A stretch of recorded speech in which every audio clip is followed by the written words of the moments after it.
이 내용이 궁금했다. 제40회 나는 선한 목자라는 말씀의 배경과 의미.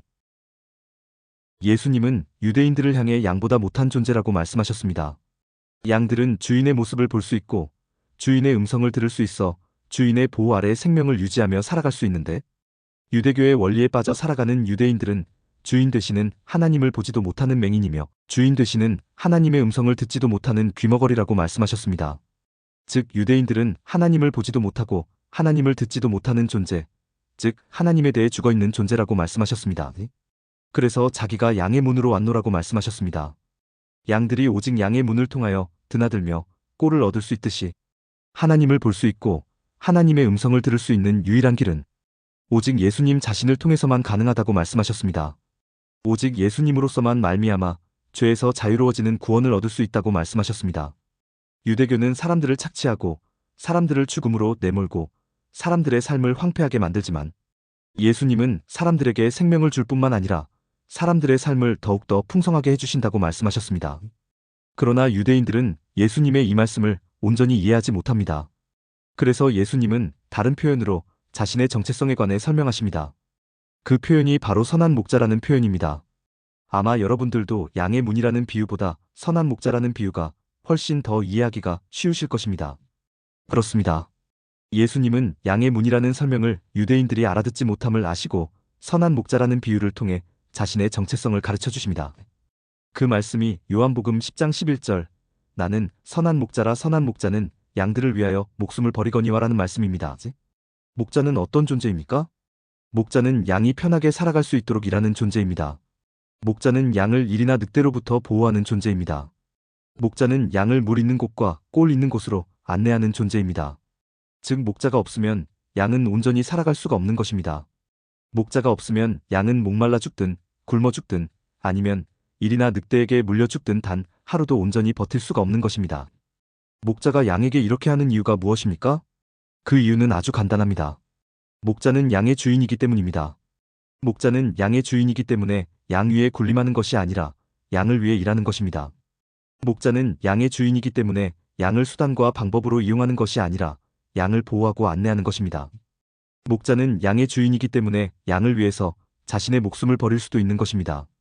즉 예수님은 자신은 사람의 주인으로서 사람을 보호하고 사람을 안내하고 사람을 위해 일하는 존재일 뿐만 아니라 사람을 위해 자신의 목숨을 기꺼이 버릴 수도 있다고 자신을 소개하는 것입니다.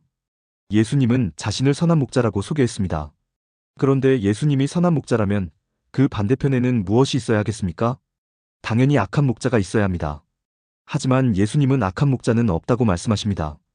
대신에 무엇이 있다고 말씀하십니까? 사꾼만 있다고 하십니다.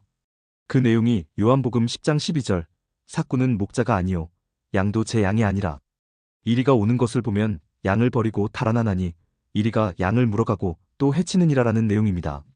사꾼은 품삯을 받고 임시로 일하는 일꾼입니다. 즉 주인이 아니라는 것입니다.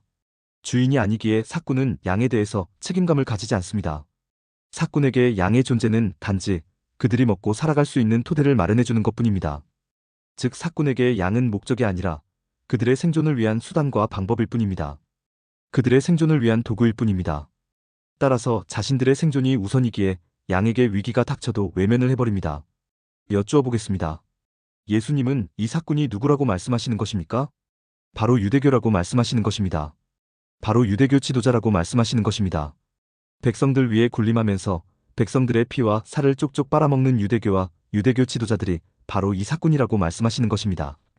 요한복음 10장 8절 나보다 먼저 온 자는 다 절도요 강도니라는 말씀을 하셨는데, 절도나 강도나 사꾼은 모두 유대교와 유대교 종교 지도자들을 비유하는 말씀입니다. 그런데 이 사꾼이라는 표현 속에는 아주 중요한 의미가 하나 들어 있습니다. 그 의미가 무엇이겠습니까? 그것은 사꾼을 고용한 주인이 따로 있다는 것입니다. 품삯을 주고 사꾼에게 일을 시키며 사꾼을 부려먹는 주인이 따로 있다는 것입니다. 그 주인이 누구이겠습니까? 그 주인은 바로 죄라고 예수님은 말씀하시는 것입니다. 유대교와 유대교 지도자들은 사꾼이고 사꾼의 주인은 바로 죄라고 예수님은 말씀하시는 것입니다. 이런 의미에서 오늘날 목사들이 어떤 존재인지에 대해서 한번 생각을 해보게 됩니다. 오늘날 목사들도 사꾼이라고 할 수 있을 것입니다. 그런데 목사들을 사꾼으로 고용한 주인은 누구시겠습니까? 바로 하나님입니다. 요한복음 21장에 보면 부활한 예수님께서 베드로에게 내 어린 양을 먹이라. 내 양을 치라. 내 양을 먹이라. 3번이나 말씀하시는 장면이 나옵니다. 즉, 오늘날 목사는 목자가 아니라 하나님의 양을 먹이고 하나님의 양을 치는 사꾼이 되는 것입니다. 주인은 하나님이시고 목사는 사꾼이고 양은 사람이 되는 것입니다. 그런데 오늘날 목사들이 하나님을 주인으로 섬깁니까? 죄를 주인으로 섬깁니까? 말로는 다 하나님을 주인으로 섬긴다고 할 것입니다. 그런데 하나님을 주인으로 섬기며 양을 치고 양을 먹이는 목사가 과연 얼마나 있겠습니까? 하나님을 주인으로 섬기는 가운데 양을 돌보고 양을 보호하고 양을 안내하는 목사가 과연 얼마나 있겠습니까? 제가 보기에는 별로 없습니다. 아니, 거의 없습니다. 성도 위에 군림하는 목사들이 대부분입니다. 자신의 부귀와 자신의 영광과 자신의 명예를 위해 성도를 수단과 방법으로 삼는 목사들이 대부분입니다. 자신에게 충성할 때는 그렇게 좋아하다가도 자신에게서 돌아서면 그 성도를 곧바로 외면해버리는 목사들이 대부분입니다. 잃어버린 양 한 마리를 찾아 나서는 것이 아니라 자신에게 충성할 수 있는 양 한 마리를 찾아 나서는 목사들이 대부분입니다. 어느새 목사의 주인이 하나님이 아니라 죄로 변해 있는 것입니다. 참으로 안타까운 상황이 아닐 수 없습니다. 이렇게 죄를 주인으로 삼은 사꾼 목사들은 자신을 선한 목자라고 선언하신 예수님께서 자신이 감당할 사역에 대해 말씀하시는 내용을 크게 눈을 뜨고 활짝 귀를 열고 주목해야 합니다. 우선 예수님은 요한복음 10장 15절 나는 양을 위하여 목숨을 버리노라라고 말씀하십니다. 자신의 생존을 위해 양을 수단과 방법으로 이용하는 것이 아니라 오히려 양을 위해 자신의 목숨을 버린다고 말씀하십니다. 자신의 영광, 자신의 존귀, 자신의 명예를 위해 양 위에 군림하는 것이 아니라 오히려 양을 위해 자신의 목숨을 버린다고 말씀하십니다. 예수님께서 어떻게 이러실 수 있습니까? 그 이유는 아주 간단합니다. 예수님은 양의 주인이기 때문입니다. 예수님은 사람의 주인이기 때문입니다. 그런데 더 감동적인 말씀이 나옵니다. 그 말씀은 요한복음 10장 16절 또 이 우리에 들지 아니한 다른 양들이 내게 있어 내가 인도하여야 할 터이니 그들도 내 음성을 듣고 한 무리가 되어 한 목자에게 있으리라라는 말씀입니다. 이 말씀이 무슨 의미입니까?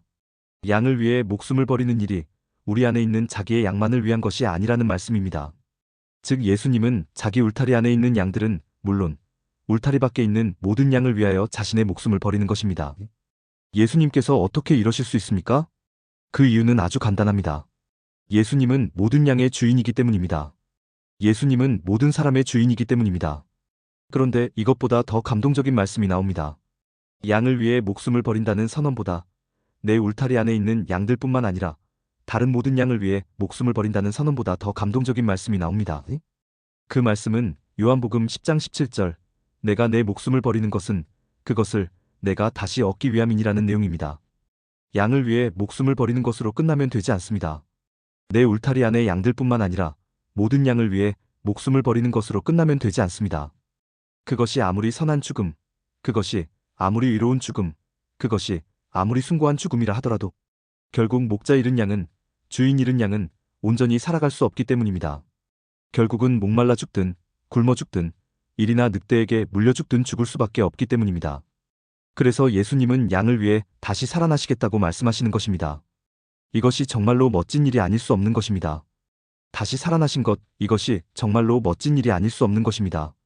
양들이 온전히 살아갈 수 있는 길을 마련해주기 위해 예수님께서 부활하신 것, 이것이 참으로 멋진 일이 아닐 수 없는 것입니다. 즉 예수님의 부활은 예수님의 부활로 그치는 것이 아니라 양의 부활로 연결되는 것입니다. 이것이 부활의 참 의미입니다. 매년 모든 교회와 모든 성도는 예수님께서 죽으신 지 사흘 만에 부활하신 것을 부활절로 기뻐하고 기념합니다. 정말로 기쁜 일이고 정말로 기념해야 하는 날입니다. 그런데 정말로 잊지 말아야 하는 것, 정말로 기뻐해야 하는 것은 예수님의 부활과 더불어 여러분과 제가 부활했다는 것입니다. 예수님의 부활로 인하여 여러분과 제가 죄인이라는 존재에서 성도라는 존재로 부활했다는 것입니다. 예수님의 부활로 말미암아 여러분과 제가 새 생명으로 부활했다는 것입니다. 예수님의 부활로 말미암아 여러분과 제가 하나님의 사랑과 하나님의 은혜를 우리 안에 풍성히 품고 새 생명으로 부활했다는 것입니다. 예수님의 부활로 말미암아 여러분과 제가 하나님의 사랑과 은혜를 세상에 능히 적용할 수 있는 새 생명으로 부활했다는 것입니다. 예수님의 부활을 기뻐하고 기념하는 것도 좋지만 우리가 정말로 기뻐해야 하고 우리가 정말로 기념해야 하고 우리가 정말로 잊지 말아야 하는 것은 예수님으로 말미암아 내가 다시 살아났다는 것입니다. 동의하시면 아멘 하시겠습니다. 한 구절만 더 살펴보고 영상을 맺겠습니다. 요한복음 10장 18절. 이를 내게서 빼앗는 자가 있는 것이 아니라 내가 스스로 버리노라. 나는 버릴 권세도 있고 다시 얻을 권세도 있으니 이 계명은 내 아버지에게서 받았노라 하시니라라고 기록하고 있습니다. 여기서 이르는 예수님의 목숨입니다. 즉 예수님은 자신의 목숨을 빼앗긴 것이 아니라 스스로 버렸다고 말씀을 하시는 것입니다. 예수님이 죽음을 맞이하면 유대인들은 자신들이 신성모독의 죄를 물어 예수를 죽였다고 할 것입니다. 유대인들은 죽어 마땅한 예수를 자신들이 죽였다고 할 것입니다. 그러나 그렇지 않다는 것입니다. 예수님의 죽음은 자신이 스스로 선택한 것이며 이렇게 기꺼이 죽음을 선택할 수 있는 것은 하나님으로 말미암아 자신의 부활이 계획되어 있다는 것을 알고 있기 때문이라고 말씀하시는 것입니다. 즉 예수님의 나심, 예수님의 삶, 예수님의 죽음, 예수님의 부활은 자기의 양을 보호하려는 주인 되신 하나님의 치밀한 계획으로 말미암아 이루어진 일이라고 말씀하시는 것입니다. 그러나 유대인들은 예수님의 말씀을 도대체 이해하지 못합니다. 나는 양의 문이라는 말씀을 알아듣지 못하기에 나는 선한 목자라는 말씀을 남기셨지만 유대인들은 예수님의 말씀을 도대체 이해하지 못합니다. 그래서 나오는 반응이 요한복음 10장 19절로 21절 이 말씀으로 말미암아 유대인 중에 다시 분쟁이 일어나니 그 중에 많은 사람이 말하되 그가 귀신 들려 미쳤거늘 어찌하여 그 말을 듣느냐 하며 어떤 사람은 말하되 이 말은 귀신 들린 자의 말이 아니라 귀신이 맹인의 눈을 뜨게 할 수 있느냐 하더라라는 반응입니다. 왜 이런 반응이 나옵니까? 유대인들은 여전히 하나님에 대해 맹인이고 하나님에 대해 귀머거리이기 때문입니다. 그래서 예수님은 또 말씀하십니다. 나는 뭐뭐뭐라고 또 말씀하십니다. 오늘 내용에 공감이 되었다면 구독과 좋아요, 알림 설정 부탁드립니다. 하나님의 말씀을 바르게 전하는 데 큰 도움이 될 것입니다. 평등하고 공정하며 정의롭고 행복한 세상을 이루는 데 큰 도움이 될 것입니다.